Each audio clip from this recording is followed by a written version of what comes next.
So thank you again for tuning in. I just wanted to take a second to go back to another video where I had mentioned the idea of using I feel statements and using those for conversation, because communication skills is one of the best skills for not just getting your point across, but for coping with problems and working with people and knowing good communication skills and good use of your words.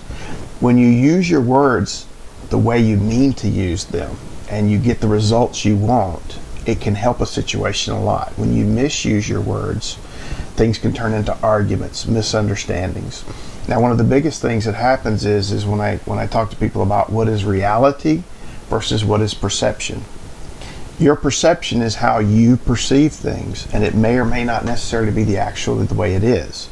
You may have thought you saw someone speeding, and that isn't the case, but you thought it.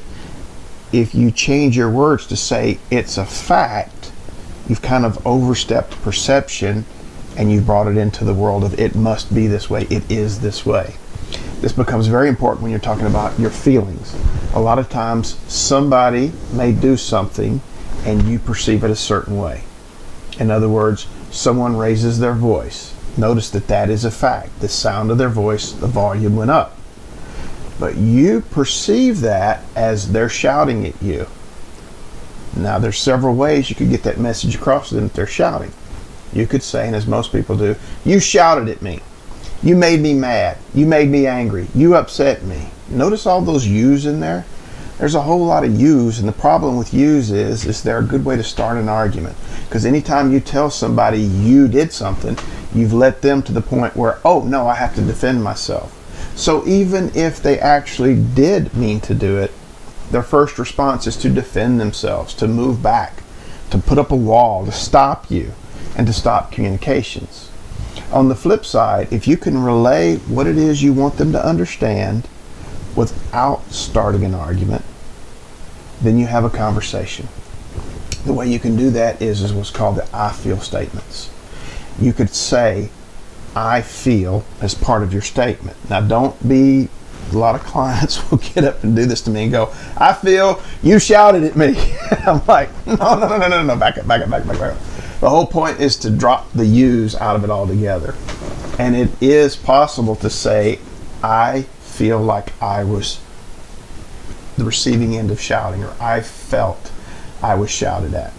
Now, it leaves room for me to say how I perceived it. It allows the person an out to have the conversation, because most people, reasonable people, if you say, I felt there was shouting going on and it upset me, then they can back down and go, well, maybe I did raise my voice. And they can actually tell you, I didn't mean to upset you. I was excited, upset, angry, but maybe not at you personally.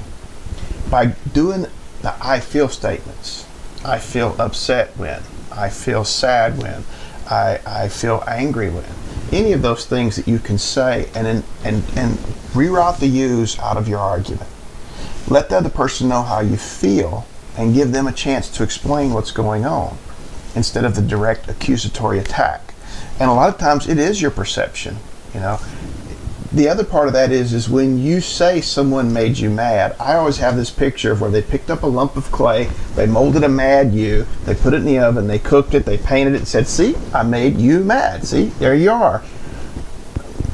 Otherwise, how do they make you mad? Do they have puppet strings on you? Do they control you to that point? And if they do, you've given up your power. Always keep your power, control yourself, let you yourself decide who controls you. The minute you say other people made me mad, or I need other people to do things in order for me to be happy, start separating that out.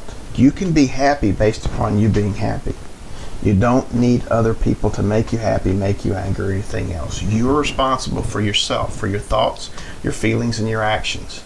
Take responsibility in your world, and you can make your world better.